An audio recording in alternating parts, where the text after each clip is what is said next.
Hi, my name's Kelly Williams. I do Nasquatch, and you're listening to Southern Fried Geekery.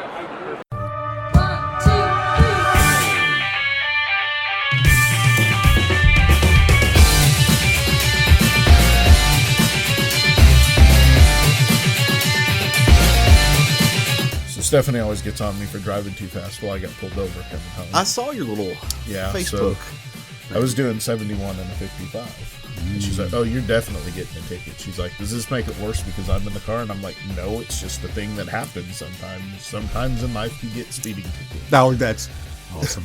It's t-shirt material.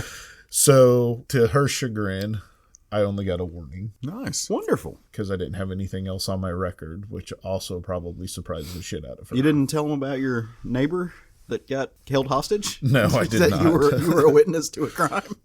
I thought about just using my diabetes and saying my blood sugar was dropping, and I was trying to get to you something. I needed a little Debbie snack cake and was trying to get to the first grocery store. I feel like that's a thing you should use more often. I mean, if you got to deal with it, you might as well use it to your advantage. Diabetes. I mean, why not? I mean, you can sneak drinks into the theater. Sir, do you know why I pulled you over? It's because of my diabetes. What do you mean? My diabetes. So a true thing is like going to a outdoor concert or something like that. They cannot stop me from carrying drinks. No, you get the diabetes or drink or food. Oh my god. Serious. That's hilarious. What is that guy on all the commercials? What's his name? Wilford Brimley. Yeah, Wilford Brimley. That's diabetes. Diabetes. Yeah. Anyway, you're not dealing with, well, I mean, Craig's dealing with diabetes kind of always, but you're not, hopefully, listen to this at home. I don't know. I was trying to find an intro that we could segue. We're all dealing with diabetes. Yeah, you're my friends. You got to deal with diabetes. Yeah. Passing out the sugars like Oprah. Just move on. Yeah. Speaking of sugars, these comics are awful sweet. I got nothing. Caleb's got nothing. Well, hopefully you're at home or not dealing with the sugars, or at least, not heavily this morning. Take your insulin and like good children and, spend $1,000 on life. This is the Southern Fried Geekery podcast. I think it's episode 109 episodes of this little train that we are aboard. No one's behind the wheel. There's no conductor. It's just going off the rails. I am, as per usual, Caleb Alexander McKenzie. Matt Trogdon. And I'm Craig Lance. What was that? That was like robot. He is a robot. Matt Trogdon. Yeah, that's. I don't know about you. I am so off the ball today. This is going to be an interesting and fun recording. If you can't already tell. It was a late night, early morning. I tried no alcohol or drugs involved. Oh, no, mine had alcohol involved. No, this morning. Yeah. You should have. Maybe that's the problem. Alcohol. I should have taken some drugs before I came to record. No, I tried to birthday party with the younglings. Not a message to the kids. From law school last night, and that didn't work at all. I'm too old for that shit. You cannot hang with the kids anymore, brother. I'm not a child. No. I ghosted them. As our beloved Matt reminded me this morning, that's the phrase. Because I was like, at a certain point last night, they were all having a great time, and I missed my dogs and was tired. So I got an Uber back to my truck, and Matt's like, oh, you ghosted them. And I'm like, oh, hello, millennial phrase that Matt just reminded me of. Okay, boomer. Yeah, right? And I went home and put on warm socks and climbed into bed. Did you see the Saturday Night Live Kylo Ren skit again? I posted it on Facebook this morning, but it's the follow-up to The Undercover Boss, except it was last night's recording. And he is an intern named Rick this time. Oh, nice. And he walks in and he's like, oh, I'm the new intern. And they're like, hello. He's like, okay, boomer. And they're just staring at him, and he goes, okay, boomer.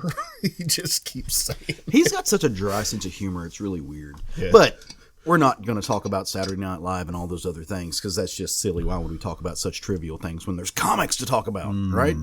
We'll talk about all of it. Yeah, we will. I'm just joking. I'm playing. Let's move on. Should we? Yeah. Just going to drive it into the right there. I hope everyone listening to this has had a fantastic week. The week has marched on. I got to read a few good comics, and when we do that, we like to talk about them. We call it a short stack, just 3 little books that we enjoyed throughout the week. Little indicator of what we're reading. On my short stack this week, I have a little old, a little new, and a little something I haven't read yet. So I know, how's it going to be a short stack? And I say that because I haven't read it, but I've seen the art from it, and the art's spectacular. So I'm going to start with. I don't like it. I'm going to start with a little old. I don't either. Bear with me. Bear with me. Just it came out last week. Bear with me. Don't like it. Rules being broken. Robo-Mac. Chaos. A little old. I am continuing to work through my reread of The Authority.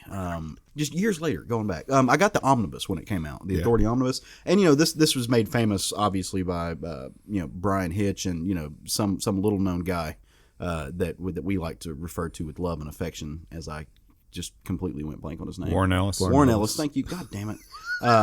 I thought you actually had his name. That's why I didn't interrupt. No, I was struggling. Again, struggle bus. I promise I am worthwhile listening to. God damn it, this is terrible. This is great radio. Warren Ellis and Brian Hitch made it famous, but as you dig into the series, you get to a little run done by the Mr. Mark Miller and Frank Quitely. I mean, obviously Frank Quitely's brilliant, but I've always been on the kind of the outskirts of Frank Quitely. It's like, no, I appreciate what he did, but his art doesn't necessarily sing to me the way it sings to other people. This changed my kind of viewpoint on that. Like, there's some stuff that he does in his Authority work that is arguably, I think, the best work of his career, and I say that completely with the understanding that I've read All-Star Superman. I think the art in the Authority that he does better. Yeah, because he drew Apollo and Midnighter. Well, that's true. And that was the thing. A little bit of new that I read this week, some Wonder Woman 750, which is kind of a anthology of sorts. There lots of people worked on this book. Some great creators just all over the board. It was fun. It didn't let me down. I didn't expect much out of this book, but in saying that, it didn't let me down. It was just a good read. Yeah, it's just like buying a annual. Yeah, I don't read them. You kind of know read the anniversary issues anymore either. You kind of know what you're getting. Yeah, you should read this though. There's some fun stuff. No, he will not. I will not. Caleb. I'm recommending it to you. There were some really cool creators that worked on this though. I mean, you've got Vita Ayala, Marguerite Bennett worked on this. Jeff Loveness. I mean, there's just some good people that worked on this book, and it was fun times. So now tell us about the book you didn't read. A book I didn't read yet, but I did flip through, and I love the art. So last week, and I personally have been promoting this all over social media, everywhere, and it's called A Letter to Joe, and this book is written by Joseph Sirachi, but the reason that you should pick this book up, based on what I know right now, is the art by Kelly Williams, who is a dear friend of ours. I've got some artwork from him at home. This book is the story of the author's grandfather was in the war, and he would write these letters home to his wife, Josephine. And the author, Joseph Sirachi, found these letters, and he turned one of them into a comic, which is what we have here, and I cannot wait to flip through it. It's like the actual read the story, but man, the art that I've seen from this book is it's like career work from Kelly, and you should go pick this book up. Yeah, he's brilliant. Very, very, very, very solidly on my, and I realize we're a year in advance, but like next year when I talk about the best things I read of the year, this is going to be on it. I can and you'll remember it because it'll be on your spreadsheet. It's already on my spreadsheet. It's under best OGNs on my spreadsheet. Nice. What'd you read this week, Craig? I read. Do you remember when it was before Matt was on the show? But we talked about a book called Crimson Rider. I do. What a dark time. Before the light. There was no Matt. So this is our buddy Zach Davis with his co-conspirators Tyler Salles and Justin Birch. Well, I finally got around to reading issue number 2 that he sent us. Nice. Probably 2 months ago. And this book is just extraordinary. Did you read issue number 2 yet? Did. Yeah. I love this book. It is. It's a cowboy book, and it's a revenge cowboy book. It's absolutely amazing. I'll let you borrow. You say cowboy like as in like old Western? Yeah. Oh, Nice. it's purely a Western. Nice. It's a Western comic, and it like in my not so humble professional opinion, it is stupid that this book is not being produced by a major publisher. Yeah. It's ridiculously good. Wow. It's really, the art is fantastic. The only color they use in the entire book is red, and they use it to show violence and or to show the main protagonist of the. Like this, it could very seriously, very easily be an Aftershock comic, an IDW comic. Yeah, interesting. Dynamite. Boom. Boom. And like it's It really should be. Another one that I read actually is not out yet. It comes out this Wednesday coming up. Did you read it? Oh, that's true. That's true. Yes, I have read it. It just comes out this week. So I'm not going to tell you too much about it, but I am going to tell you to read it. It's Frankenstein Undone #1 by Dark Horse Comics. Nice. This is Mike Mignola, Scott Alley, Ben Stenbick, and Brennan Wagner, or Wagner, depending on how Western European he is. It's Matt Wagner's son. Oh, okay. Yeah. So, yeah, this is the story of Frankenstein's monster picking up immediately where the book ends. Okay. When he wanders off into the wilderness to destroy himself into the Arctic, this is where the book picks up. And it's really, he kind of, I'll tell you a little, he gets adopted by a polar bear family. Interesting. He gets accepted by a polar bear family. He gets adopted. The cubs adopt him. Yeah. Either way, he lives with some polar bears for a minute. It's good. I read it as well. Yeah. I need to. It's I need cool. to get around and read It's it. cool. So that one comes out this Wednesday. So that also could be a getting ahead of ourselves, but pick that book up. Yeah. Morbius #3 from Marvel Comics. Vida Ayala, Marcelo Ferreira, Roberto Poggi, Donnie Sanchez Almera, and Clayton Cowles. I'm no longer calling him VC's Clayton Cowles. He's just Clayton It Cowles. sounds like he's owned by somebody else, and I hate that. So Interesting take. from now on, he's just Clayton Cowles on our show. Anyways, this book, anybody else reading Morbius? Are you reading? No. The book is so much better than I thought it was going to be. The art is fantastic. The story is great. It's just really good. You've got Spider-Man trying to help him. Basically, Morbius tried to cure himself, and as Morbius does, he fucked himself up even more. So now he actually has the hunger, like, driving him insane that a vampire would have, instead of just the scientific part of it. So it's really good. So. You know, Vida Ayala also showed up in Wonder Woman 750, which is enticement for you to go read that book. Yeah, I'm sure it's fantastic, but it's... He's not going to do it. I want him to. He's not. Yeah. Do it. Yeah, Matt's probably right on that, and it's nothing against that book. It's a mental thing I have against those. You're taking a stand. I take a stand against annuals that don't tie into the current story, and against anthologies in the middle of a fucking run that just have to do with, oh, hey, look, it's issue number 700 or 750 or 1000. Let's just have 10,000 writers write a 2-page story in it. You know what? You're right. Fuck those people. I don't know what my problem is. It's totally clear to me now. I don't These know things what my should problem be is with disdained and eliminated from the universe. They should be. Looking from space, it's the only way you can be sure. They should be their own thing. How do you know that they don't tie in if you don't read them? Because did it tie in? Yeah. He doesn't believe you. You shouldn't believe me. I was gonna say, I know better. I've been down this road before. So we're going to have to do that at some point in the future when this conversation has been forgotten. We're going to have to approach Craig at some point and say, "Hey, dude, did you read the new annual? It ties in." He'd be like, "For realsies?" And then he's going to read it and get fucking infuriated. You just want to see Craig. Because you want to see the disappointment creep on Craig's face. Yeah, we totally. I remember the good old days when Anniversary. Oh God, here we go. Okay, Boomer. Yes, The good old days. This is a time you can call me even though I'm not a fucking boomer. I'm Gen X, but you can call me a boomer. When they used to have an Anniversary issue that was just a thicker version of the regular one that continued the story along. And you could read it while you walked uphill to school in the snow. I could kill a bear with my fucking Anniversary issue. They used to make those really long cords for your kitchen telephone. Yes. And you could go all over the kitchen and have a strangle conversation. Now he And wants I to could strangle a fucking bear with it. And by bear, I mean an actual, like, polar bear type thing. And you would rest assured that it was tying into your story as you journeyed across the and West with you Lewis had and to Clark. go find your Polaroid camera to take a picture on a whim. Yes. I love you guys so much. This is the most It's just such a strange box to stand on. Hey, everybody's got to have their thing. I love right? it, though. I mean, I love it. I'm a I snob love it. about this.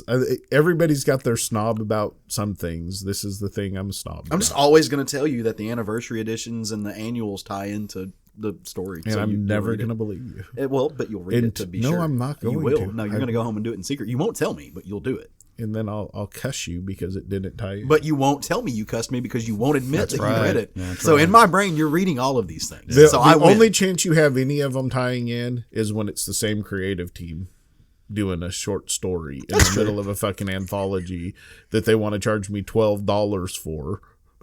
I mean, you're making valid points.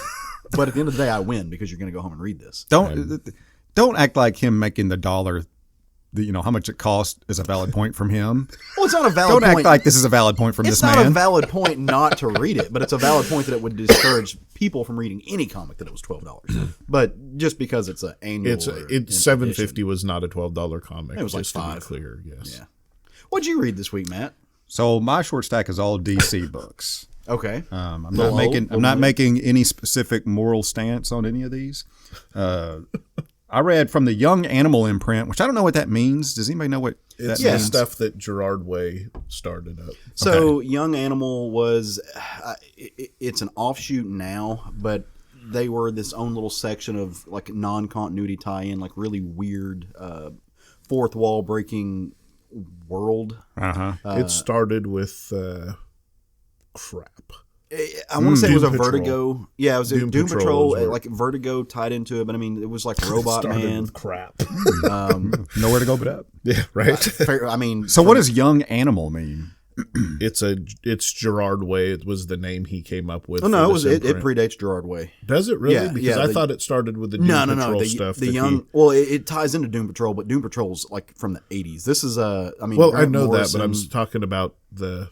So his nobody. remake. So we don't know what Young Animal means. This is a Dalton question. I don't know the answer to this question because I I'm genuinely don't googling care it about right it. now. Okay. So So under It that, started in 2016 with Gerard Way. right, the imprint started with Gerard Way, but the actual Young. That's what he asked about. No, No, he what is- asked what Young Animal is. Yeah. Young Animal predates Gerard Way. why is it called Young Animal?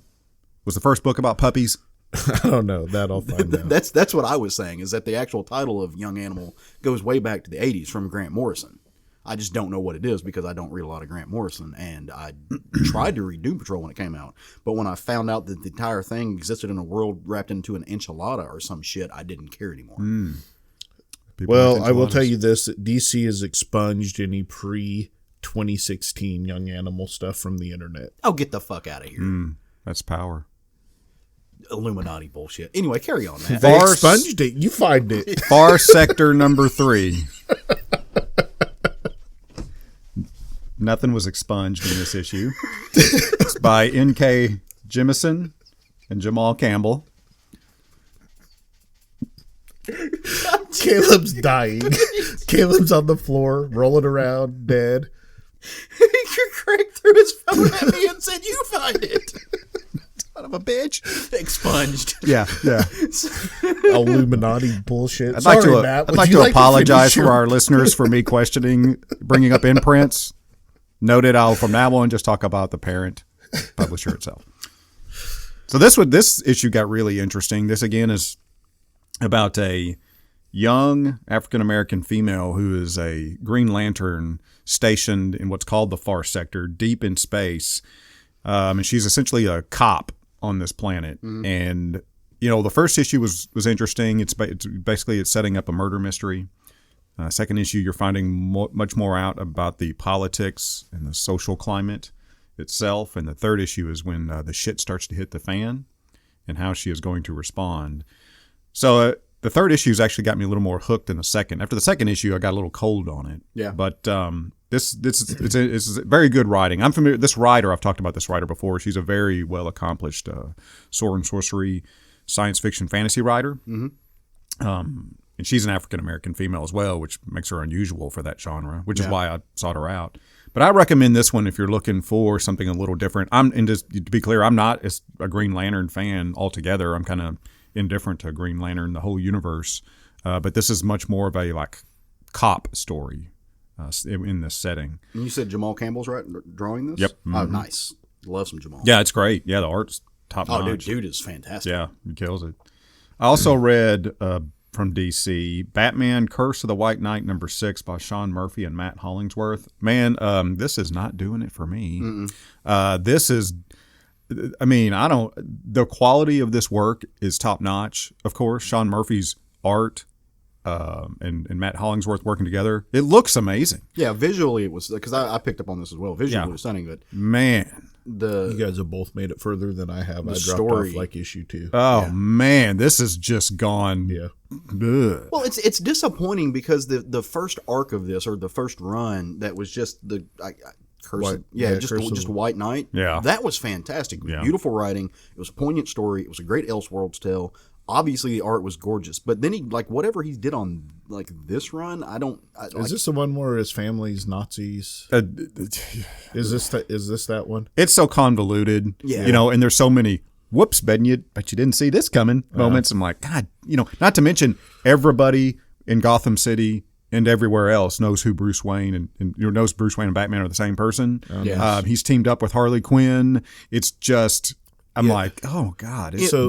It reads to me like he had a success with White Knight, the first book, and then had 1,000 different ideas to make a second book. Put them all in the same book. Yeah. So, like I said, I dropped off, I want to say, after the second issue of this, but all of those ones, all the Bat books in the Black Label are kind of blending together for me anymore. So, thirdly, I read an old reprint. It's one of these DC dollar books that I went in with no expectations. I read this. It's called Batman Huntress Cry for Blood, #1 by Greg Rucka and Rick Burchett. I read this mostly because I don't know anything about the Huntress. A very limited exposure to her. Right. So this was really interesting. This was an interesting read. Her family, her background is her family was old mafia family. And it's the Bertinelli version. Yes. Yeah. So it was actually really interesting. I do not like the way Greg Rucka writes Batman or writes Batman into stories. He seems to use Batman for one reason only, to show how badass everybody else is. He does that consistently. He uses Batman as a device for someone to step on to show how awesome they are. And it seems like as opposed to Frank Miller that uses Batman to show how badass he is over Superman. Sure. I'm sorry. I had a thought when I started, and it kind of evaporated. Yeah. He expunged it. Yeah. See annuals. This story was really interesting. I liked it, but it just that Greg Rucka's how he uses Batman. My first interaction or first remembrance of Huntress was actually from that really not very good CW show that they had. That I was really upset when they took it off. Birds of Prey. Yep. I really liked the show, but it really wasn't great, especially by today's standards. Well, my first was the old Justice League cartoon. Yeah. I haven't read this particular version of Rucka, so I can't speak to that. But I do know what you're saying. He does do that when he's trying to highlight a B or C list character. He'll bring in an A-lister to be kind of a doormat for him, which is on some levels fine because it's not a book about them. Feels lazy to me, but it's a mechanism. That's where your it's box definitely is a mechanism. Yeah. So, but I've read plenty. To be clear, I've read a lot of Greg Rucka stuff, and I really like it. Oh, he's a fantastic writer. I love what he's doing. It's Lois Lane right now. It's just amazing. Yeah. Nice. Was that your third book? I don't want to interrupt you. That's my third book. Because we might giggle and chatter about something and just completely lose our shit. Yeah. Again. So we should preface this, and I want everybody to know at home, this is not a normal episode for us. We came in this morning and dealt with some severe and off-putting technical difficulties that took us like an hour to get through. Severe. And it just ruined my whole day. I fixed it. He did. Matt willed it into existence that we are recording right now. As I sent Craig on an errand and fixed it as soon as Craig left. So, So that's why we're all that was giggly. happen, by the way. I didn't fix it. So we are going to talk about a book now as a roundtable book that we all read. We all ingested this book. But in saying that, it did just come out last week. And if you have not read it yet, but you want to, you might want to hit the pause button because we're going to spoil it. We're going to talk about some things that happened in the story because it's really the only way you can break down what's going on with the book is talk about its merits, talk about its content. So if you have not read Guardians of the Galaxy #1 by the great Al Ewing, Juan Cabal, and Federico Blee, hit the pause button, go read it, go put it in your brain, and then come back, and then you can listen to us talk about it. You can talk about it with us, although we can't hear you because that's how radio works. But we can all just know that we read it together, and that'll be a fun time. So before we get started, what did you guys think about this book, Matt? I liked it. You liked I it? did. Okay. Thumbs up. Kirk? I did not like this book. I like the last page of this book, so I like where it's headed. But overall, I did not care for this book, especially the art. Oh, Al Ewing knows how to do a last page. Yes, he does. I stand somewhere in between you guys. I don't know that I can say that I didn't particularly. I did not hate this book. I did not like this book. I was kind of apoplectic to the fact that this book exists. I thought it was amazingly mediocre and underwhelming. I thought the story was mediocre, and I thought the art was poor enough to. And I don't want to just. It's not that the art's bad. It's the character designs in this book that threw me off. The characters no longer look like who they used to. The coloring actually is what got it for me. But let's save all that for after. And we'll get into that because there's curious conversations. So out in space, in the far reaches of Marvel space, Marvel cosmic space, there's some weird doings. There's some strange happenings going on. Some things are not the way that they should be. In fact, there's a civil war happening with the Kree. Different sects are doing their thing. SECTS, not SEX. To clarify that, are doing their thing. The great floating talking orb head of the Kree is show me what you got. is dictating what people will do. But the Kree is a far and wide, expansive empire, and so some of their outposts, some of their places, they feel insulated from the Civil War. They're far enough away that they don't think that it can touch them. And, families are doing their thing. They're having these conversations about what it's like to exist in a wartime, knowing that your empire is doing these things and is being attacked and is attacking, but how it can't touch you. And they're like, okay, but we're far enough away that it can't bother us. But that's not the way war works sometimes. And it does. So these places where these families are living, they get attacked. They get wiped off the map, really. And this is happening because the Olympians are back. Now, if you read, I forget where exactly it happened at. Greek mythology? Well, that. But if you read back in Marvel, the Olympians got taken off the board a while back. They disappeared, and it was kind of weird. You didn't really know what happened. The Wonder Woman. No, that's DC. That's DC. Never mind. Edit, please. Edit. Wow. This is gonna be fun. God dang. In Marvel continuity, the Olympians got taken off the board, but now, they're gods, so they came back in a big way. And these are not the gods. These are not like Hercules' family, the gods, in the sense of living on Earth and being kind of benevolent. These dudes have a hard-on for vengeance, and they are just wrecking the Kree's life. Particularly Zeus, who he's got a chip on his shoulder, and he is just destroying shit. Meanwhile, while all this is going on, our friends, the dear friends, the focus of the book, the Guardians of the Galaxy, are having a picnic. Like you do. They're just eating turkey. They're having a Thanksgiving dinner. I don't know why particularly. It seems to be the thing to do. I'm having a feeling this book was written during the holidays. It might have been. They're all sitting down, and you've got you've got Peter Quill, you've got Gamora, you've got Drax, you've got teenage angsty Mohawk having Groot, which says words, and I don't like it. You have Rocket, who's wearing a suit. You have Drax, no longer the Destroyer. He's just kind of Drax, the person who sits at the table.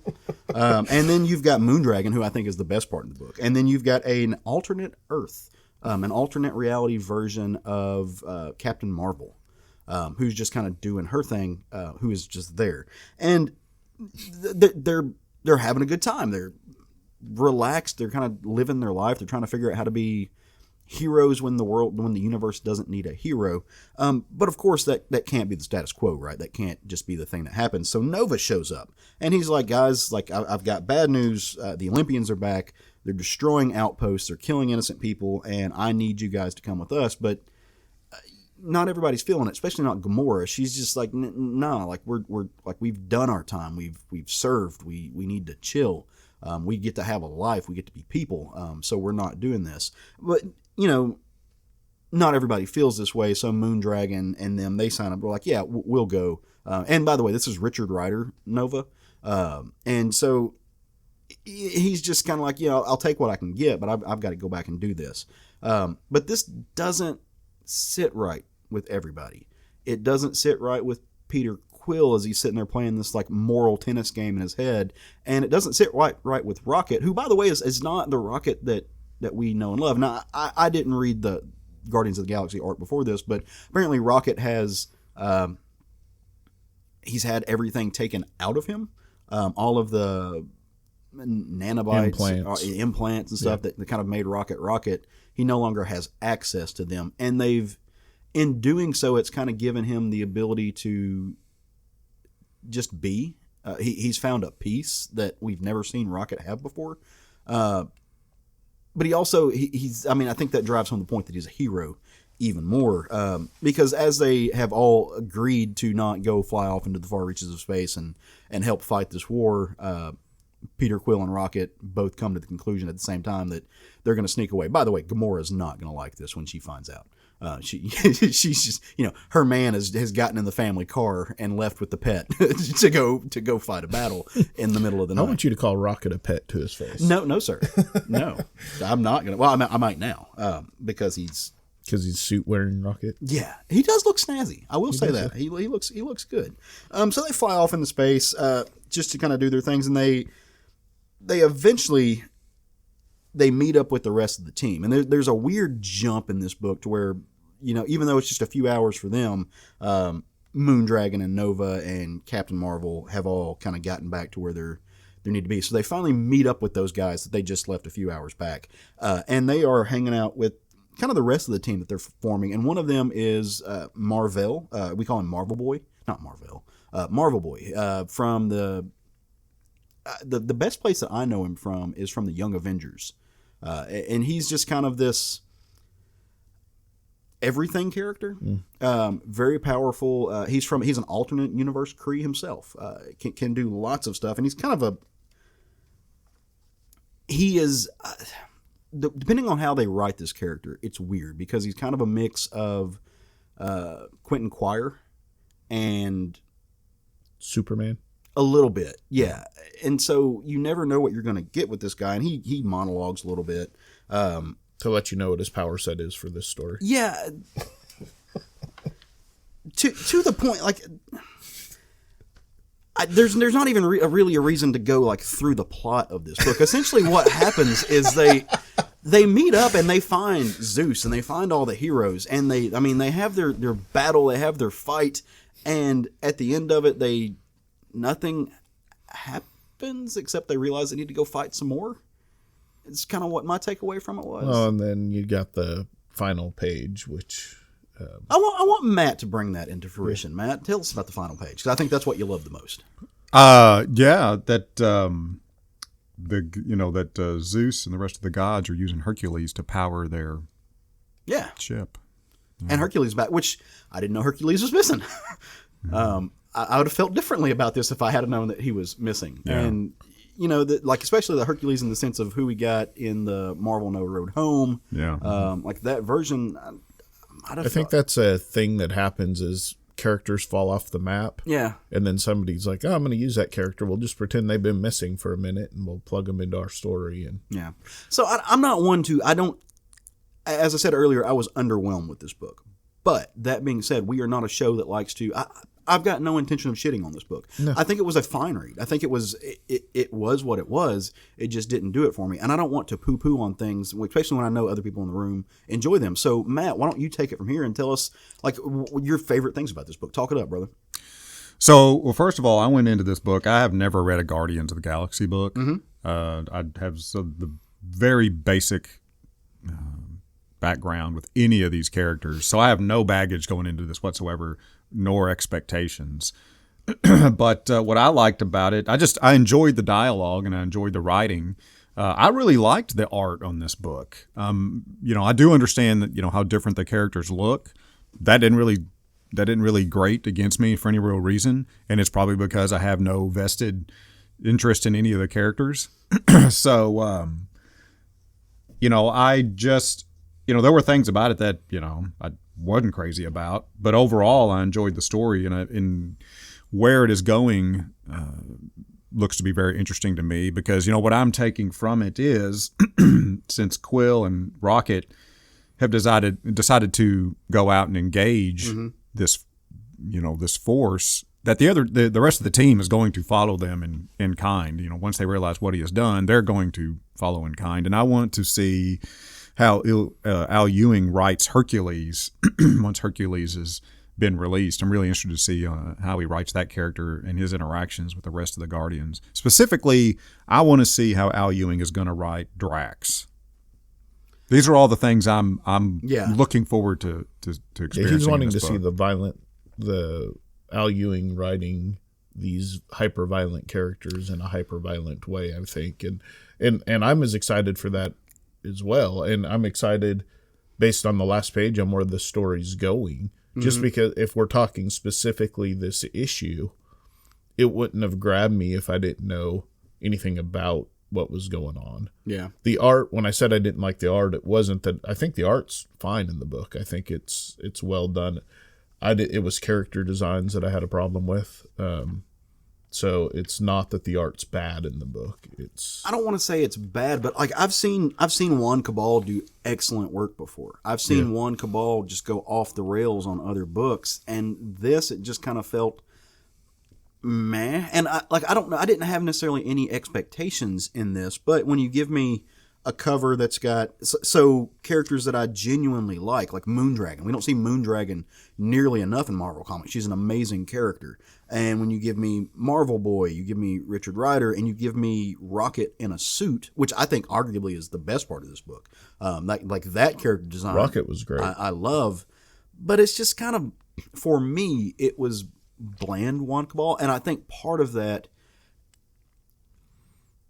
I would love to see the notes that they left for the colorist, because I think that there was a disconnect on this book between what was supposed to be filled in by the colorist that Juan Cabal just left. Because, I mean, we get that a lot sometimes, especially because of technological advances in coloring and the way that it works digitally now. A lot of artists, they won't draw the lines in on things. They want there to be this kind of blurred,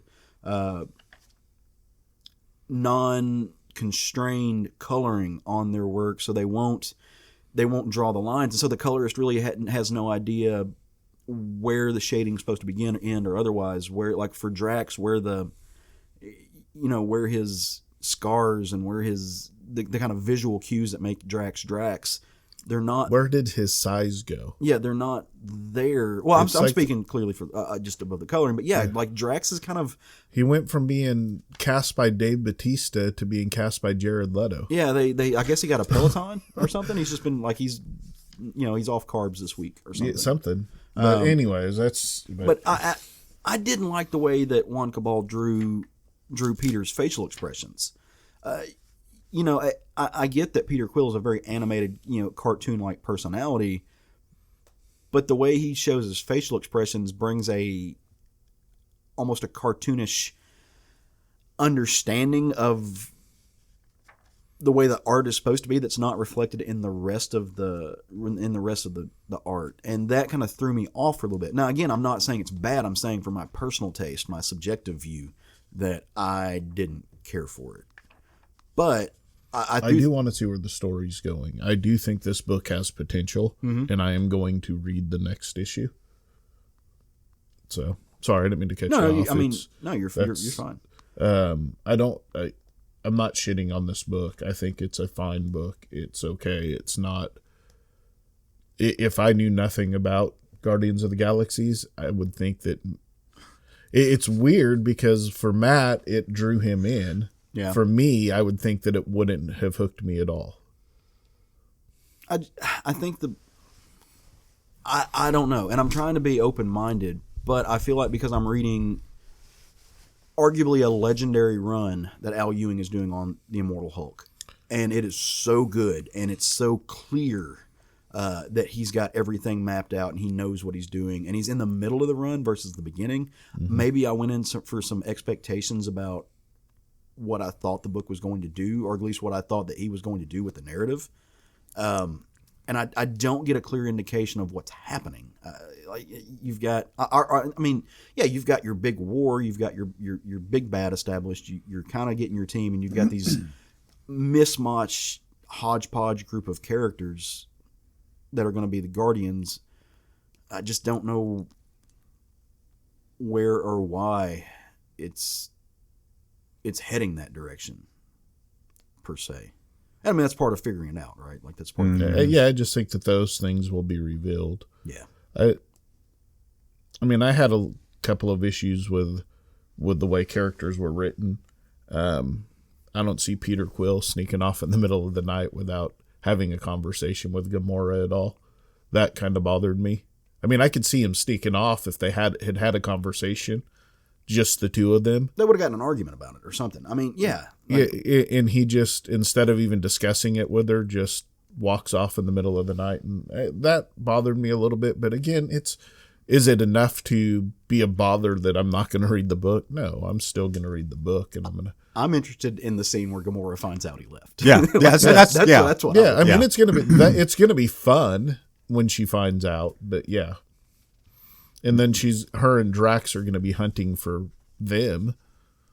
So, one thing that I just thought was funny is Juan Cabal's choice of pants for Hercules. Yes. Those are some low-rise mowing pants. They are. My Lord, what the hell? Well, he wants you to know that you're only 2 inches from Dick, and you just met him. Jeez. I mean, we do know what a choice. Canonically, Hercules manscapes now. We know that based on that Juan Cabal's art. Yeah, you have to. I think but it was weird to me too because again, and Juan Cabal's art it's very sleek. Like the way he draws, even the way he draws these very muscle bound characters, they're not very muscle bound, and I know they're not that bulky. Yeah, I know that about his work. Like to me, when I'm looking at the way he draws Hercules at the end of the story, it's reminiscent of some of the poses from Scott Weiland from back in the day. Like he's like apparently Hercules is skipping leg day in this, but it's his muscle bound characters. They don't have the bulk that I would like to see from them.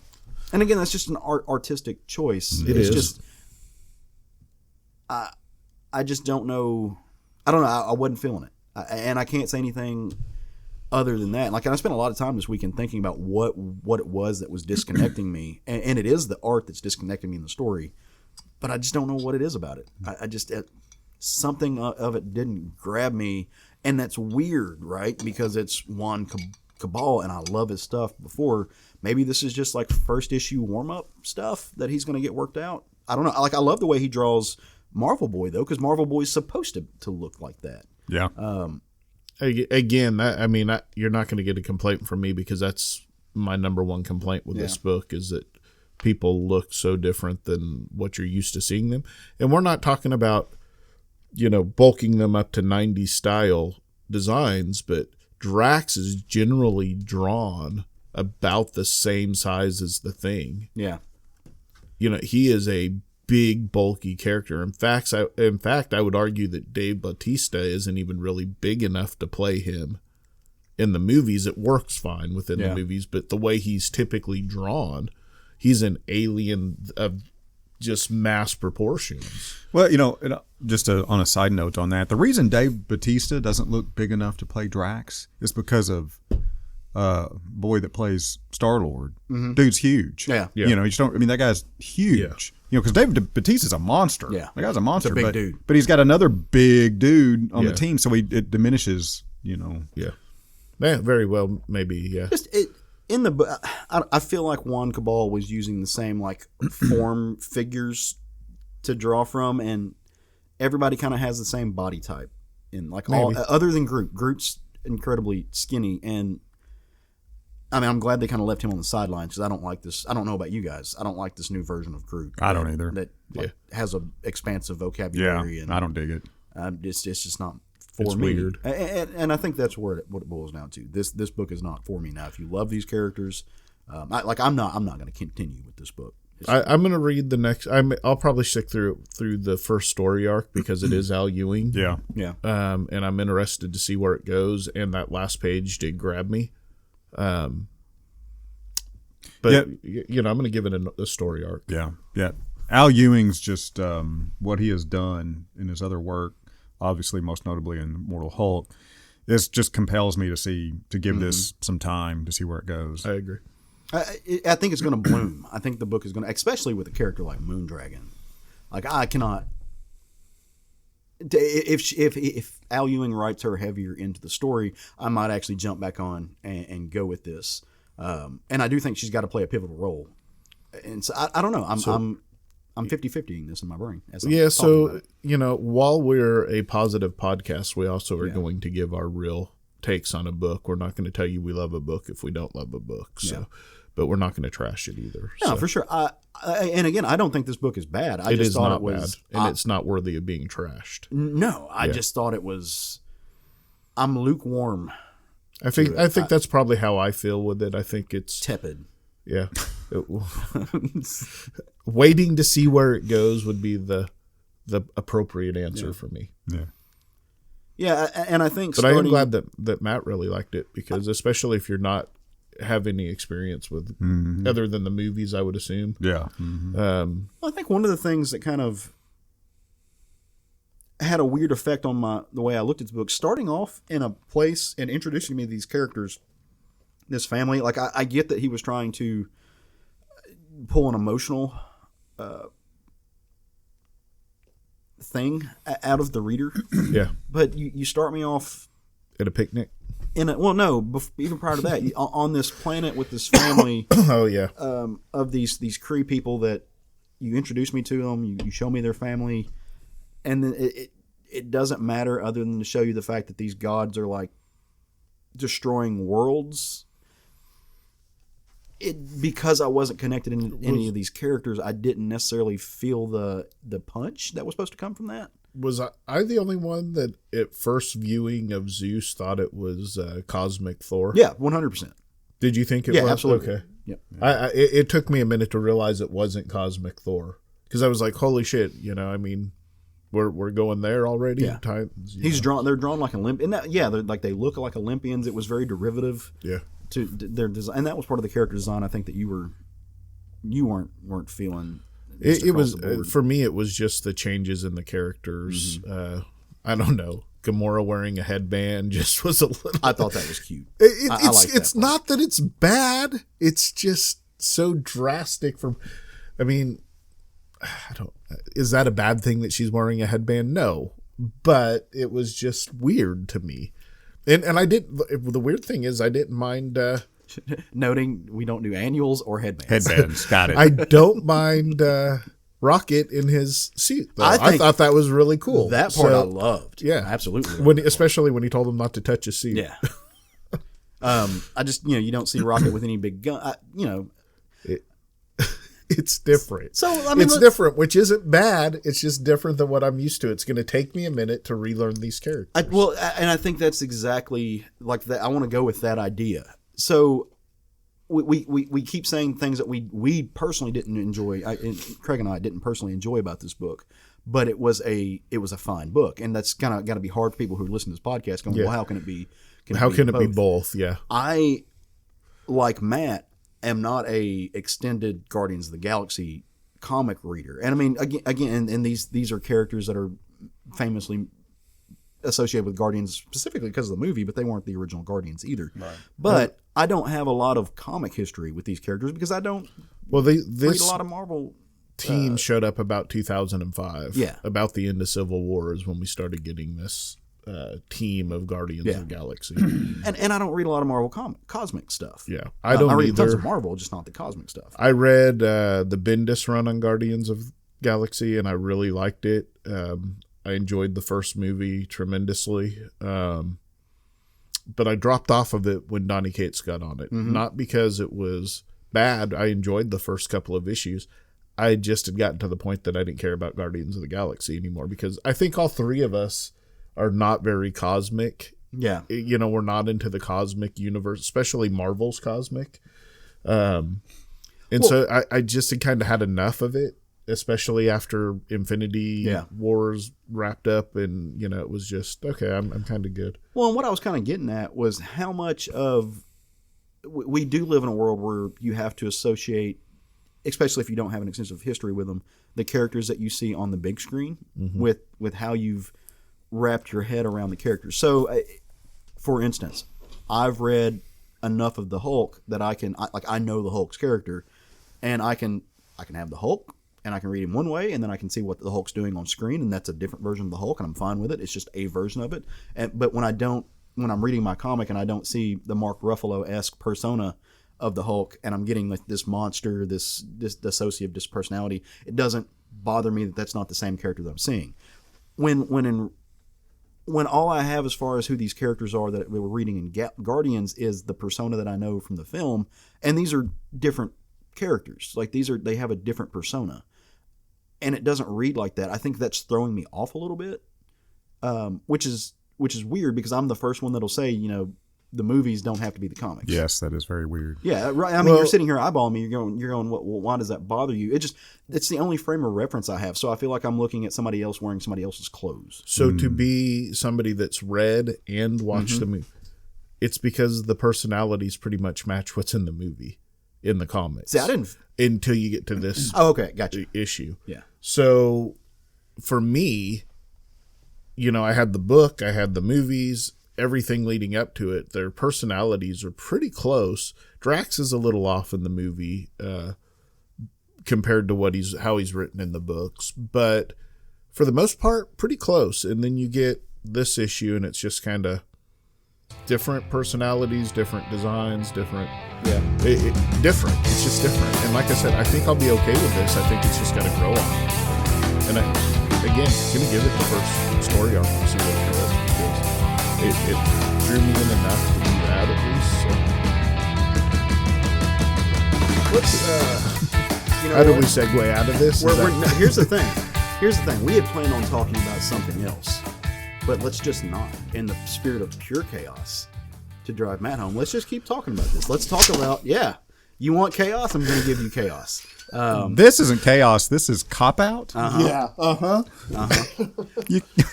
I homeworked for our chaos episode. Well, okay. No, I'm playing. Let me leave it up to you guys. We can talk about what let's keep We going. can do both. Yeah. How about that action? Okay. Well, let's just do keep that, going then. and see where we end up. Yeah. So Trying to dodge a fucking chaos. It is chaos episode. you people. wanted to be unscripted. Yeah. No. So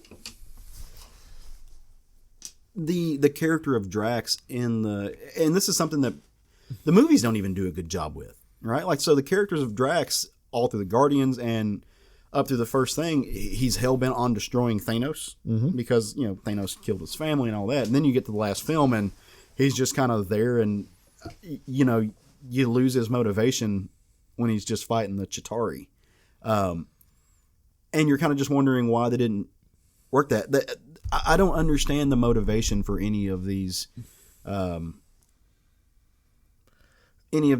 characters based on my history with them. And I think that's what I find weird with this book is it doesn't feel like Quill would just have this, well, we've got to go do something because if we don't do nothing, then if we don't stand for something, we will fall for anything. Like that doesn't feel like Peter Quill. Yeah. And so what I'm curious is how your experience with the films now that we have we have 3 films a year dropping and how they map out with these characters. How do you guys feel the way that they relate to the stories you're reading? I totally separate them. If I can't totally separate them, it'll ruin it for me. Yeah, and I can't give a better example than a movie I loved, Logan. Yeah. If you try to connect that movie with the comics, you'll drive yourself nuts and be miserable. So I have to completely separate them. There's movie versions and then there's comic book versions. Yeah, I look at them. Yeah. On that same note, Professor Hulk in the Infinity Gauntlet, and if I couldn't separate the two, I'd be gritting my teeth the entire time through both the last 2 Marvel movies because of the way they portrayed the Hulk. The Russo brothers obviously hate the Hulk, so they weakened him, made him a sideline character who's taking selfies. Get the fuck out of here. That would be my anger. I would have that kind of anger during the whole fucking movie if I was trying to equate a mortal Hulk with what I'm seeing on the big screen. And again, I think having read some of Peter David's stuff though, where he is that character, it really helped me. at least be okay with it. Because I mean, like, I'm a Hulk fan. Like, that's my bread and butter. But you know, I think having read some of the things where he was this hyper intelligent, hypersensitive person trying to find his place in the world.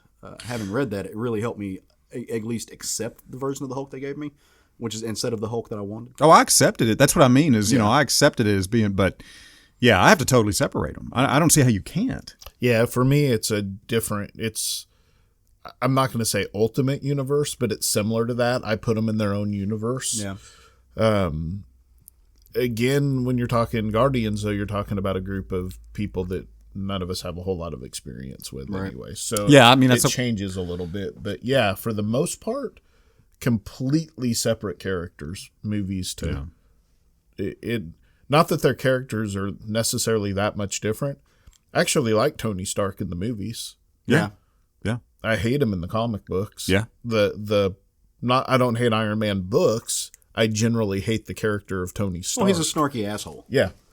He's a hyper-privileged, snarky asshole, and yes, I think when you get the inflection of the tone and inflection that you get from voice, especially when you have an actor that's amazing as he is, that you get it brings something tonally to your acceptance of that character and how you can relate to him as a person, as like a fully three-dimensional, fleshed-out individual that you don't get from just text and pictures. Where on paper he just comes off as a snarky asshole in film and the live arrogant world version. Yeah, and well, in the real world version, you're able to connect that arrogance to humanity, to some type of you get that he's putting up a wall. Mm-hmm. Whereas sometimes, depending on how he's written, I mean, sometimes that wall's not there. There's nothing behind that wall, and it's just that very two-dimensional understanding of the character. Now, that being said, and looping it back to Guardians, the character I think that they got the most right was Rocket. Like, I feel like the same Rocket that I experienced on screen translated well to this book. And that might be because there's not other than the voice, there's not a real person on that version of Rocket. I mean, it's all CGI. I mean, you know, he's a raccoon. He's not a dude in a raccoon suit. It's just a CGI thing with a great voice actor behind him.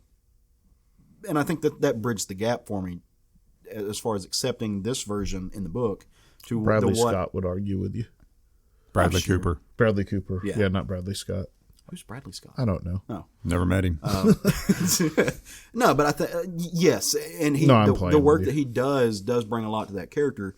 But I think the fact that you don't have the mannerisms of a real person to link to the idea of a character is what translated it to me in this book, to being able to Rocket being the most familiar version of what I was seeing. I think that they did a very good job with Gamora in the movies as well. Mm-hmm. Honestly, I think that the main crew they did a really good job with. Other than Drax, I almost wrote him as stupid, which I don't think that's the case. You know, vengeful, and but that's okay. They wrote him as a comedic role in the movies, which is good because Dave Bautista's not a. He's not. Yeah, he doesn't have a lot of range. Yeah. His range is punch something, or his delivery is good. His delivery is his comedic timing is pretty good. They worked it. They played to their strengths. They did what they needed to do to pull out the best out of him, and it worked. Yeah, no, it did. Yeah, at least in the first movie. I still stand by the first movie is the only one they made because the second one's shit. That's just me, though. Well, the best. I mean, I wouldn't. Yeah, man, that reveal that we're going to get Adam Warlock at the end, man, was fucking epic. It was, but then we still don't have Adam. No, Warlock. we still don't have him. We don't. And we had the entire Infinity War, and and no Adam Warlock. All right, so we spent a lot of time on this book. Go check the book out. Go read the book. It's worth buying. It's worth consuming. Even at the end of the day, the book made me ask questions of myself and what my expectations were as a reader, and I think that's worthwhile doing. It's worthwhile exploring what you want out of pop culture media. I think that if you can turn off who you know the Guardians of the Galaxy to be and read this book for its own thing, you're going to be fine with it. Yeah. You're going to enjoy it. You're going to want to see where it goes. That's my take on it. If if you go in with preconceived ideas on who this team is and who these people are, you're probably going to be a little off put. And you know what I just realized? I think what threw me off the most about this being a first issue, it's written like he's got a film in mind. So you're getting like when you open it up and you connect these characters that are way off-world and everything, and their world gets destroyed, and then you dive into the picnic scene, and then you get the double-page splash. It's got the title and everything. It's almost like you're getting the 4 or 5 minutes pre the opening credits of a film. And he's jumping around from scene to scene.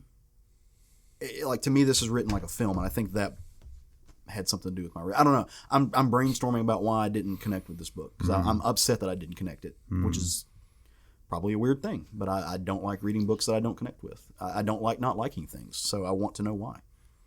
Yeah, it's an exploration. Whatever you got to do to make it work in your head, buddy. I don't understand. Like, on we paper, consume a lot of books. Yeah. We consume a lot of comic books. There is no way you're going to like everything. I mean, Jeff Lemire's had two that have not been fantastic in the last year. But so some of the best writers out there, sometimes you're not going to connect with a particular story they do. Yeah, but when we read those Jeff Lemire books, I'm thinking, what was it? Berserker Unbound. I could tell you why I didn't quote unquote like that book. Not why it was a bad book. I could tell you why I didn't connect with it, and I can tell you exactly why I didn't enjoy my experience with it. I can't do that for this book. I can't do that for Guardians, and I don't know why. And as a reader, as somebody who spends a great deal of mental energy thinking about these things for the podcast or for my general person, I don't like not knowing why I didn't enjoy something. And this book is throwing me off because there is something It's here that because doesn't you're in grab law me. school. I was going to say, I'm going to reread it without the impeachment hearings going on in the background. Maybe that'll make me like it better. Yeah, I don't know. I want to, though. So Juan Because I Cabal- kept screaming at the TV when that was happening. So maybe it was drawing me out of the book. I've done really well on maintaining my composure in this highly politicized time, and I'll just leave it at that. I may have cussed out a senator on Twitter, but no names, but it's Mitch McConnell. he was one of them. Juan Cabal's not going to be on my my Mount Rushmore of comic artists. I don't feel like he pushed the boundaries in the way that I think he's capable of. And there are artists that do push the boundaries these days, and they are influencing what we're seeing in comics. So if we're going to maintain this theme of doing a chaos episode where we're not getting into other comics, we're talking about generalized things, I am curious from you guys two questions. Who is on your Mount Rushmore of comics past, and who do you think is really adapting the way that we see comics in the future? Who's going first? Whoever y'all fight. Craig. Punch. Okay. Now. So coming up with my Mount Rushmore of comic artists from the past, there's two ways you can go with this. Who you think is the best, Yeah. or who you think had the most influence on you as a reader. I went the latter, and I hope they're also some of the best. Bernie Wrightson, who is one of the best, I don't care, influence or otherwise, did some of the most amazing fantasy work you'll ever see. John Romita Sr., not Jr., I want to be clear on that. Senior, because of all of his Spider-Man stuff as a kid that I read. Frank Frazetta, who got his start in EC Comics and transitioned into the mainstream. And then I had King Kirby on there. Damn right you did. Yeah. So that was my 4. What about you, Matt? Well, the way I picked these 4 is who I believe had the biggest impact on the industry, and who, and what I mean by that is who changed the way, by and large, comic book art is done. And the Will Eisner, obviously. Kirby, Jack Kirby, obviously. Those are 2 very easy ones to pick. The last 2 were difficult. Number 3, I chose Neil Adams. Okay. For his realism and his expressionism that he brought into what he does. I always think of, he's the first one that drew Batman with a hairy chest. He's, his facial expressions. That's what Batman needed. Yeah. It's just, his real, I get it. his realism in the anatomy and the human features had a huge impact on future artists. Mm-hmm. Because, if you don't, following that, if you're not drawing somebody's facial expressions with a lot of character in it, it comes across as bland all of a sudden. Same reason, Will Eisner's, drawing a panel observed from above instead of the standard, view of comic book art that had been going on for so long. He just changed the expectation. And fourthly, John Buscema. And I picked John Buscema because when he hit the industry, he started drawing action like nobody had ever done and changed the way other artists were expected to draw. And that's why his style was called the Marvel Way. And they, that Stan Lee actually produced a video, just him, called How to Draw the Marvel Way. And he breaks down what that really means. And if you go back and look at John Buscema's art and the way other artists drew him, it becomes blatantly obvious how he changed the way people draw, a stance, an action scene, and so on. And John Romita Sr., was a good one. You brought him up. He says he learned a lot from John Buscema on how to illustrate a page and change the delivery. I almost put Buscema on here, but I knew you were going to. So I didn't. But, you can't argue with any of your 4 for sure. So what would you have, Caleb? I think the criteria we choose is interesting, too. Yeah. Because I could have very easily went the same route as Matt. He was the most influential. Yeah. I looked at it as, for me, who was the most influential in my life. But most influential and the best to me, as far as just art goes, just looking on the 4 corners of the page, hands down is King Kirby. You can't pick a book. We're sitting live in a comic shop right now. You can't go pick up a book and not see a Kirby influence in it on any of these books. Kirby's somewhere in each of these. He kind of redesigned everything in the 60s. And he was a man way, way above and beyond his time. Like, we're still learning from him. So I don't think it gets any better. This list for me shifts from day to day because, I think that's for any of us. Because it's hard to pick a top, with a Mount Rushmore, it's a top 4. But today, I'd have to put Carl Barks on that list. What he did with the way, like the cartooning, the way we think of Disney-esque characters, what he did with the ducks, his low-key, the way he taught us how to be... You would not have the ducks, the Disney duck family, without... Not only that, I don't think you have things like Mad Magazine without Carl Barks, because the way he taught cartoonists how to be subversive in everyday art, he influenced animation, like it went beyond comics. He's just a genius. Like, you go back and you look at some of his old work and you're just like, God bless. Especially now that we like scanning technology is better and you can see more of the work. So, funny story before you move on to your next one. Matt, who owns the local comic book store here that we're sitting at, him and I went to Dallas and he got a Uncle Scrooge book signed. Mm-hmm. And it said Disney's Uncle Scrooge on it. And the guy that was signing it, and I can't remember his name right now, he crossed out Disney and wrote Carl Barks on there. That's awesome.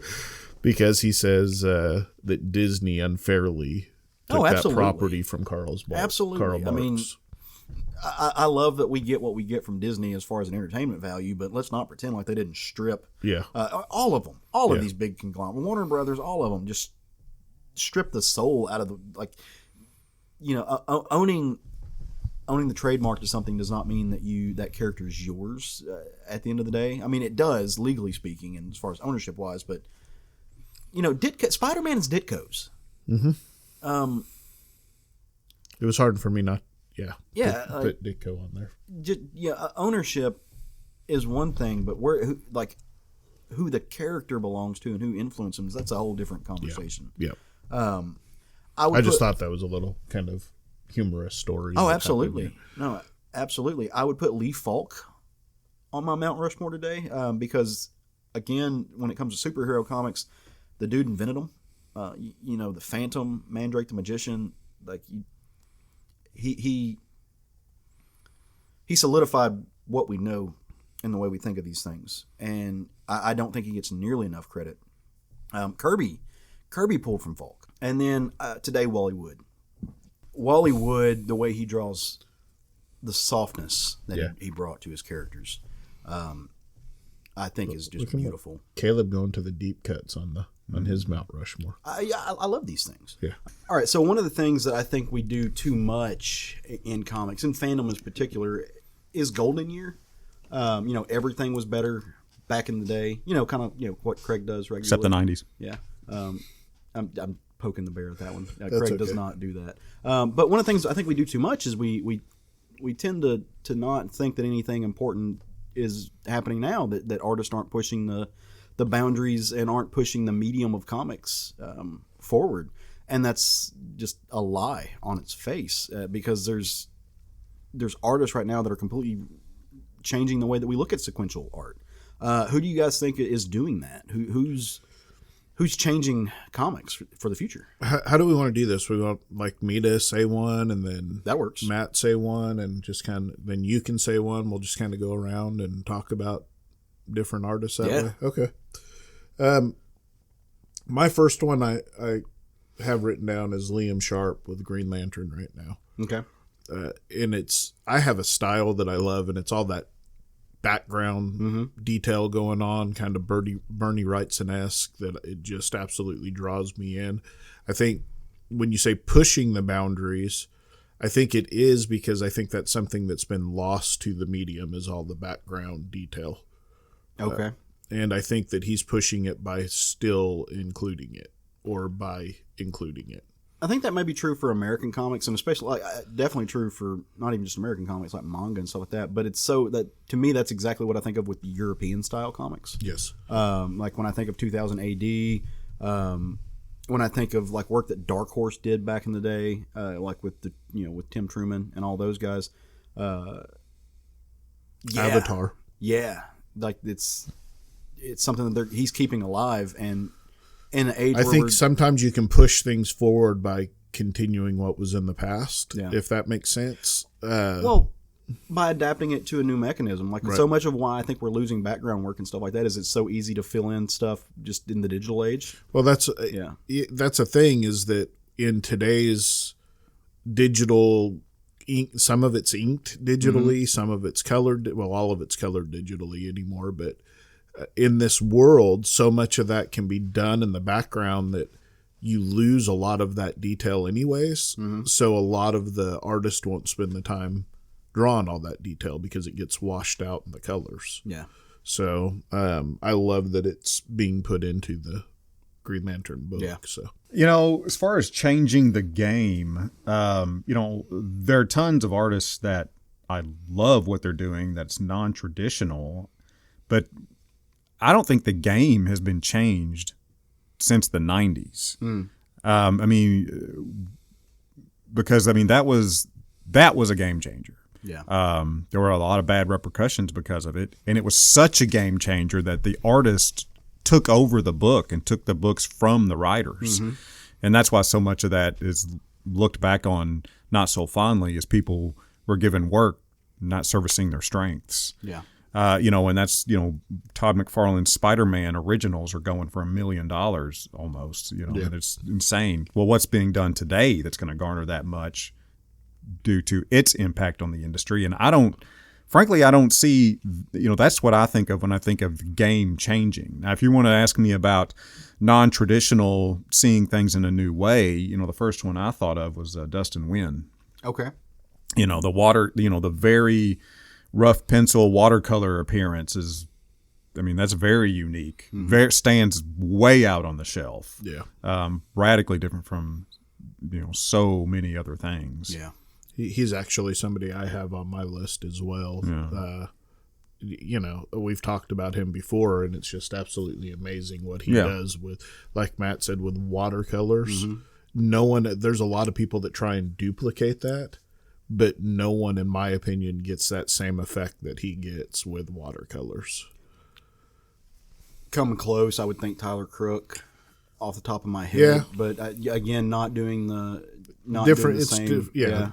But it gives like this impressionist feel to the work. Yeah. See, I remember that word. As opposed Impressionist feel I to taught him that. futuristic work. You did. Impressionist feel to futuristic work. That's what's pretty amazing about it, because it's science fiction that he's been working Yeah, science fiction delivered in a watercolor. Yeah, it's pretty great.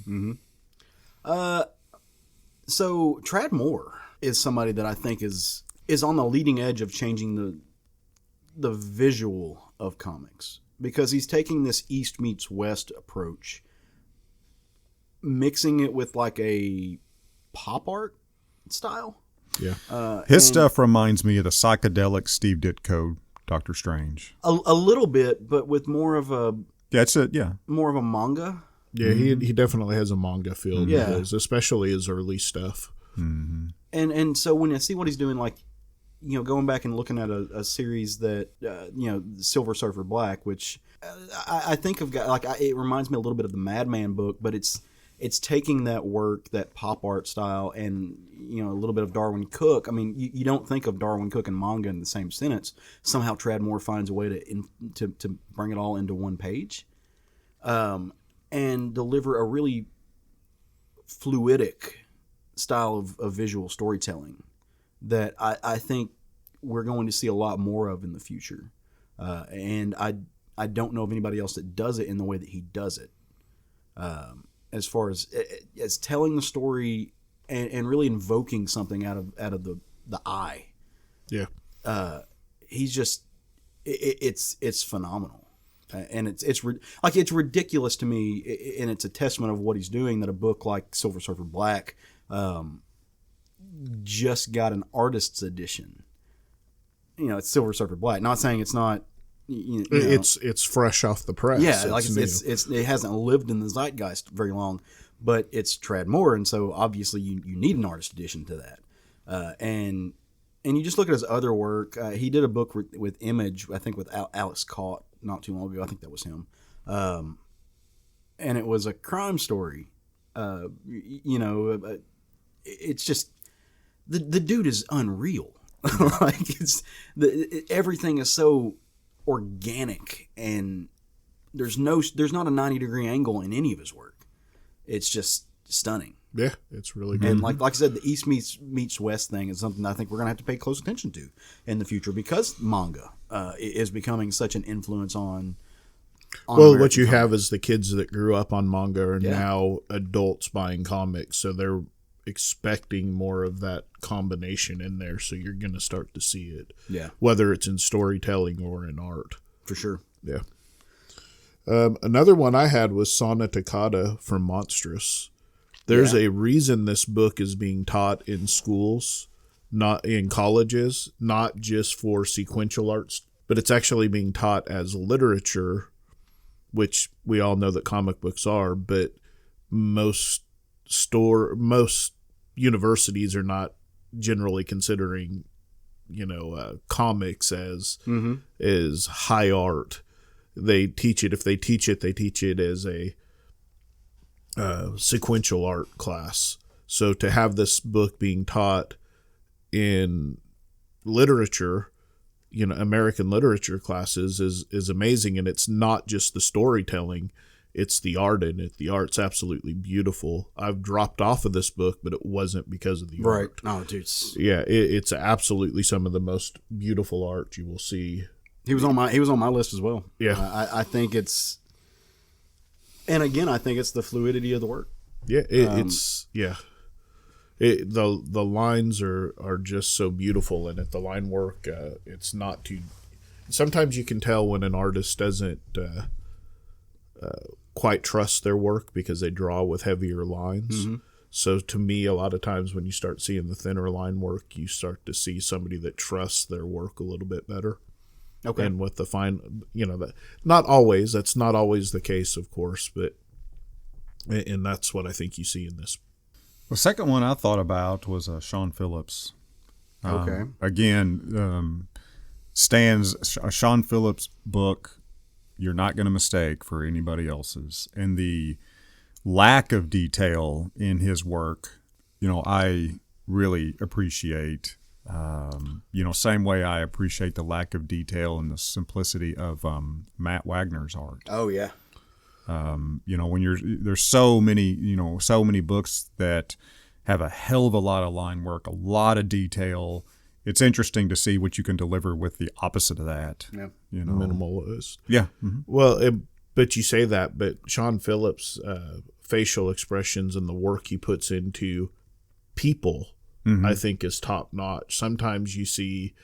No, it's top notch. That's why I have him on here. Yeah. No, I'm his people though. I'm saying the way he draws people. So I think what it is, and one thing that we really learn from Sean Phillips' work is the economy of line. Yeah. Because I think listen to what both of you said, it boils down like he does the most with the least. Yeah. He can take 4 lines and give you an entire emotion, an entire expression, in a way that very few, if anybody, can do. Again, we're looking forward, but at the same time, you're looking back. Like Darwin Cook is somebody, I'm always going to drop his name. But he had that same thing. I think Sean Phillips learned a lot from him, but I think Sean Phillips has adapted that into something going into the future that just is ridiculous. It's just stupid work. And it really molds the way that we look at particular noir comics. And it's I love the idea of noir being so important in the future. And I think he's changing that. So, no, I think that's an amazing pick. Have either of you guys heard of an artist named Frank Sottoro? So, no. Thinking about influential artists of the future, like the people who are thinking, I think multimodic work is going to become more something we see more often and something that we really adapt. And that's taking, not just drawing pictures. That's taking a little bit of what like Bill Sienkiewicz did, where he used real things, and took pictures and incorporated it to his work. Like he takes it's a picture, but he takes elements of real life and puts around his work. So Frank Sottoro, he produced a book this past year called Pittsburgh, and it was an original graphic novel. I think the New York Review is the one who put it on. And so his book, like he draws like a child. It's almost this Dalian way of drawing, to where he's a classically trained artist, but he draws like a child. But he incorporates things like tape and string. So he draws the art that he needs to draw, and then he takes tape and he like tapes things to the picture, and he'll put glue and throw dirt on it. And then he takes a high resolution scan of it, and you're seeing a picture of a picture, if that makes any sense. And that really has an effect on the artwork in his comics. And I think, as scanning technology gets better, as obviously digital technology gets better, we're going to see that become more of a thing. Like I think you're going to see, I think you're going to start seeing more photography-based comics coming alive. And I know a few years ago there was a book that won a lot of awards that was essentially, it took screenshots of text messages and it took pictures, and it honestly had no words throughout the story, but it told you a story. And I think he takes that idea and really launches it into space in what he does, because he's using the way you associate, the feelings you associate around the things you see in your everyday life, and how you associate pictures, pictures of pictures, to tell a story with childlike art. And these are very, like, it's playing with the two extremes. Like, you're playing with the most advanced technology, and you're playing with things that unadvanced, unsophisticated, childlike things, and he's combining them to tell his stories. And like visually, the effect that it has, I've never seen before.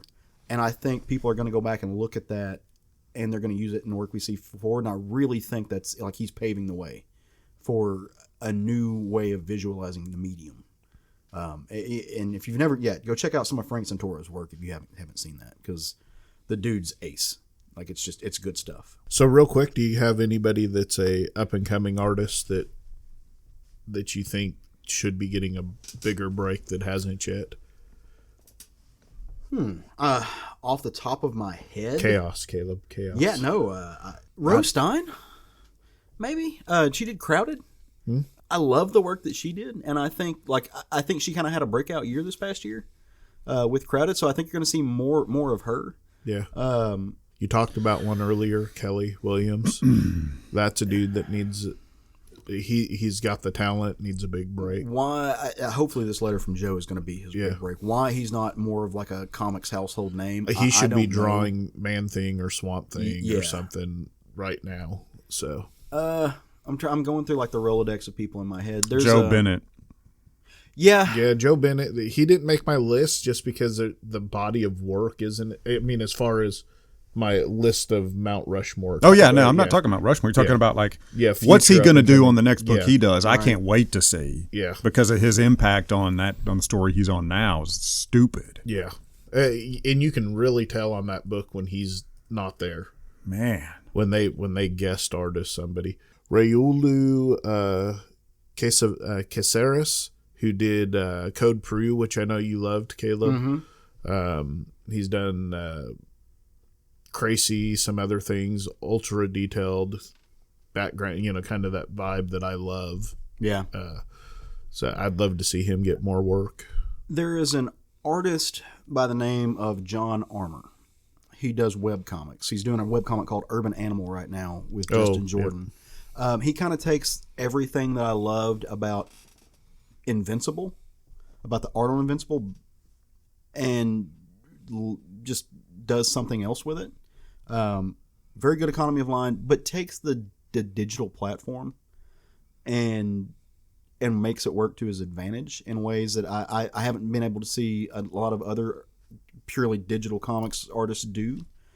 He's somebody that I think is going to be a bigger name at some point, especially because he's just showing out. If you have if just read it on your phone. If you get 5 minutes free, go check out Urban Animal.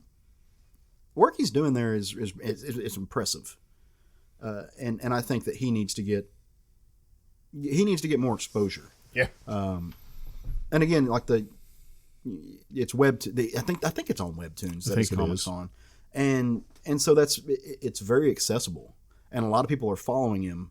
But Webtoons doesn't get the chatter that wall books get, like in the industry, because it's so accessible and because it's not going through the direct market.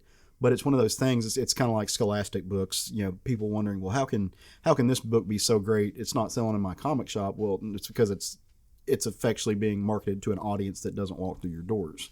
And I think that specifically John Armour, but I think just the Webtoons artists in general, and that platform, that mechanism of delivering comics is going to majorly change the way that comics are consumed, and it already has. Like we're living that in real time. Yeah. Arguably. So yeah, I'd say check him out. Keep your eye open. Us old fogies still want to hold one in our hands. Yeah. Well, I mean, I think both have merits. I mean, I buy for sure. I buy comics every week, but the comics that I read I think they're better suited for physical copies because they were made for physical copies. But when you have something that's made to be read on a screen, when you're molding your comic, you're molding your artistry to specifically to be read. Like there's comics that are being made right now that they're made for scrolling, so they don't have panels and borders. The entire thing is just like one giant. Like if you just printed it, there's no breaks. It reads the way you scroll down the screen. Like that's made specifically for that type of medium. Yeah. And I think that is again, like looking into the future, that's where we're headed. So seeing it now and seeing how it's playing out and developing and how it's coming into fruition is interesting, because it's the evolution of comics, and I'm very interested in the evolution of comics. It's kind of what sparked this whole conversation. Yeah, is how do we get from there to here? Good choices by everybody. I like all the way across the board. I think. Even if I did Mine have might to have sucked. stop but and I go. think you guys had you're good choices. Even if I did have to stop and go die for 5 minutes in the middle of it. You'll have fun editing that section out I when we will. talk crap about you.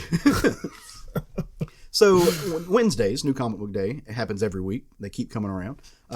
New comics are coming out. So what are you guys picking up this Wednesday? Start with you, Craig. What you buying this week, brother? There's a book coming back out that's been missing for a while. You know what that is? What's that? Sex Criminals. Ooh. Yeah. Issue number 26, Matt Fraction and Chip Zdarsky. This is the final arc. So I guess they got back together. Zdarsky's been so busy doing other things. Well, and Fraction's been busy too. But Yeah. Zdarsky's been so busy writing comics at Marvel that I guess they're getting back together to finally finish this story. So I'm excited for that final arc to... What you reading this week, Matt? Issue number 1 of Weapon Plus World War IV. I don't know what happened in World War III. This is by Ben Percy, Gorgeous Gianti, and Kyle Hotz. Mutants aren't the only ones who have weaponized flora. Marvel Comics proudly presents a sensational new hero ready to fight back against the New World Order. No longer just a man, not a thing. He's all American soil, and he's reporting for duty. Nice. Introducing Manslaughter. This sounds so fucking ridiculous. I've got to see what this is. It does sound ridiculous, but I will probably pick it up as well. How was that not a 90s character? Exactly. We all know Matt loves those 90s violent characters. I mean, this sounds like total fucking nonsense. I've Yeah. got to see what this is. So there's a book coming out this week that if you missed the number 1, this is a great time to catch up on it, and to catch up on the entire first arc. Thumbs from Sean Lewis and Hayden Sherman is coming out in the trade paperback form. Craig, you remember Hayden Sherman? He did an Aftershock book that you and I both really enjoyed, and I can't think of what that is. God damn, listeners are going to love me this episode. Thanks for calling me out. You can't remember it and throw me under the bus. We're going down together, buddy. Hayden Sherman. Sherman. We spoke about it on the podcast. And I want to say he did the art on the Frankenstein book that came out of. I'm looking it up right now. Anyway, this is an excellent series. I love the first issue. Adrian Camus is kind of this rock star designer who recruits children who excel at his games into a real-life war against power, which is a group of politicians and advocates aiming to take Camus's tech away from the people. So if you liked book like Ready Player One, I think this is for you. Check this out. I think Hayden Sherman's art is spectacular. And I'm all about the trade paperbacks these days. I think it's a great way to read these things, especially since that's kind of what they're being written for. So go check out Thumbs, Volume 1. All right, well, we got anything else this week? Nothing else. All right, I have some No, heavy we got nothing editing else. to do. Huh? You have some heavy editing to do? I do. I want to issue an apology for not being on my game to you guys. It's same here, man. I feel like I was off all show. Hopefully it'll translate well to our listeners. Maybe so. Maybe they're just going to have a good time. Everything I did was deliberate. We deserve to be laughed at sometimes. But if you want to see more of how we just, fail just all across the board, you can come to our Facebook page and come see us hang out there. You can check us out on Instagram and Twitter. We're at SFG Podcast on both of those. You can write me and tell me all What the a ways train wreck this I show was. sucked today. You have these days, right? We made it 109 episodes without doing this bad. We're doing all right. Well, usually, one of us is off, but for both of us, Matt carried the show. Matt carried the show on his back, Matt, the Herculean effort that he. Thank you. I'm no hero. I'm just like everybody else. I think it Not just all goes to heroes- show us that we heroes just wear don't need capes. to do the chaos episodes because that's why this. I don't was think wrong. this was. I think This started is- long before we That is got to the chaos That is an part of this incorrect show. interpretation. Yeah, we got the tragedy started long before we got to the chaos. Well, we're going to bring the chaos back next week. No, we're not. We're talking about comics. We're Next going to bring month, just our yes. regular brand of chaos back, but not this kind of chaos. We're going to talk about some comics next week. Come back and join us. Tell your friends. Tell your mama. She might like comics. You never know. We hope you enjoyed this. We did, even though it sounds like we didn't. So we had a good time. We love you guys. Thanks for listening, and go forth and love some comics. Woo!